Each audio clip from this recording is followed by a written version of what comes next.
Assalamualaikum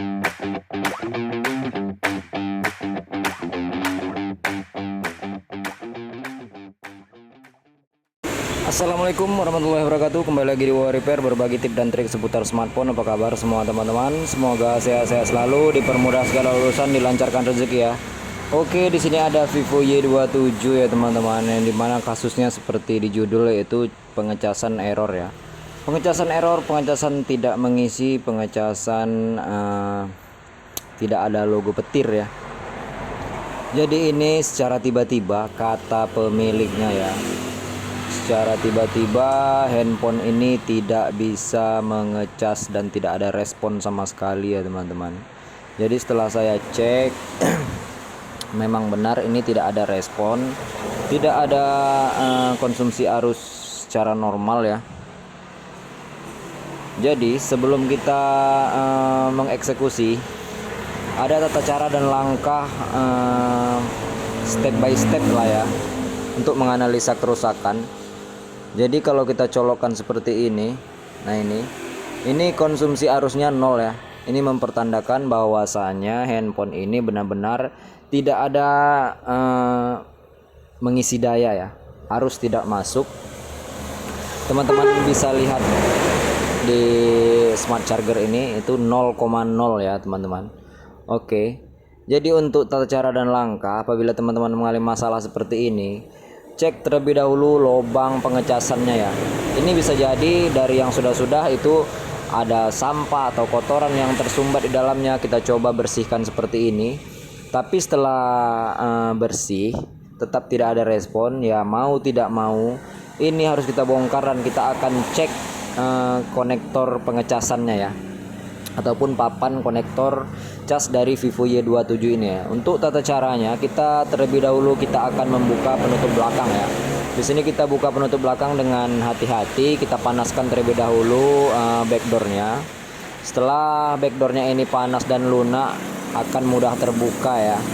Jadi kita menggunakan pemanas. Jadi teman-teman yang ingin membuka sendiri apabila terjadi kasus seperti ini ya bisa simak video ini sampai selesai. Tapi kalau tidak berani ya mau tidak mau harus bawa ke tukang servis. Oke, ini backdoor sudah terbuka. Jadi setelah backdoor terbuka kita gunakan obeng standar handphone ya dengan ukuran 1,5 mm. Jadi apabila teman-teman tidak memiliki alat untuk membuka seperti obeng, alat pencongkel ya bisa cek di keranjang, itu akan saya cantumkan ya, harganya terjangkau, itu sudah dapat full set ya. Oke, setelah itu kita akan coba lepaskan terlebih dahulu speaker ataupun buzzer ya.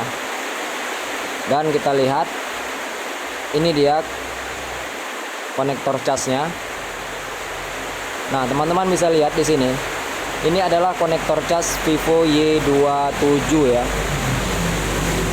Karena dari luar tadi tidak terlalu bersih, kita coba lakukan pembersihan sekali lagi ya, menggunakan kontak cleaner ataupun cairan anti karat. Bisa juga menggunakan thinner ya.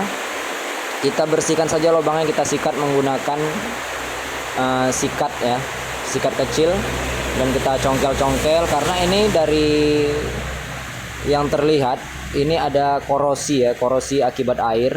Itu mungkin menjadi penyebabnya ya. Mungkin pemiliknya tidak sadar juga. Karena kalau kita tidak sadar itu bukan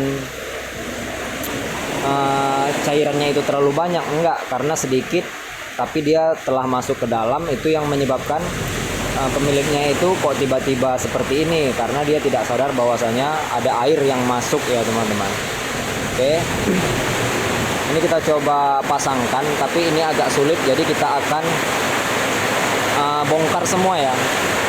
Maaf kalau suaranya tidak jelas karena di sini hujan ya teman-teman. Di lokasi saya hujan, jadi ini agak sulit untuk melakukan pemasangan. Jadi kita akan membuka frame ya dari Vivo Y27 ini agar lebih mudah untuk teman-teman pahami ya. Kalau seperti ini ya memang bisa, tapi agak sulit ya. Takutnya nanti kalau yang pemula itu takutnya bezelnya ini patah ya teman-teman. Nah seperti ini, takutnya patah.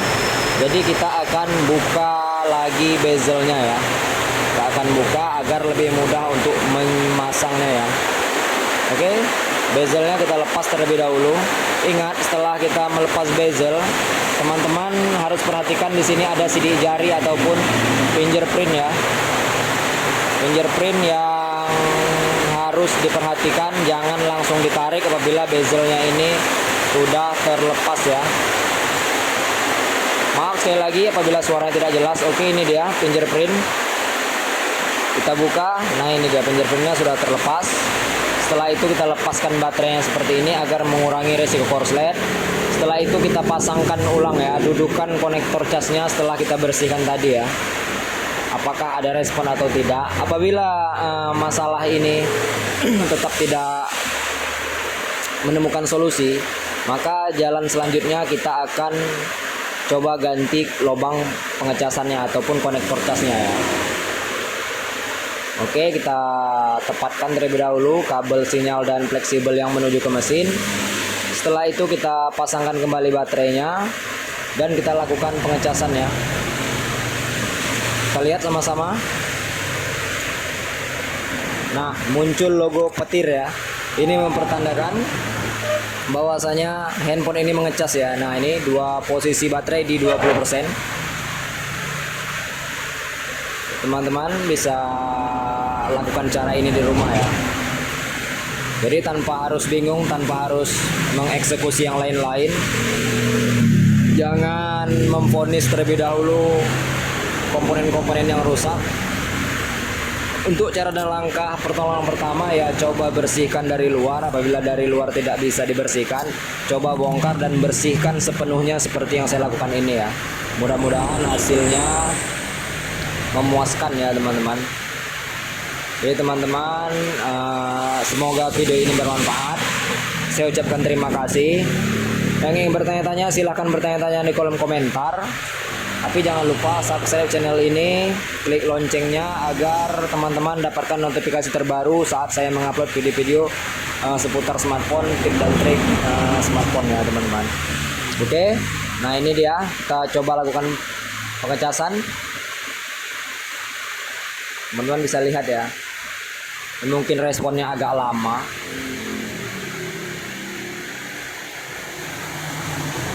Karena ini baru nyala ya. Kalau baru nyala biasa itu handphonenya loading lah ya teman-teman. Oke. Nah, kita lakukan pengecasan sekali lagi. Kita coba colokan. Teman-teman bisa lihat sendiri ya, logo petir sudah muncul ya. Ini mempertandakan bahwasanya handphone ini sudah mengecas ya dengan normal.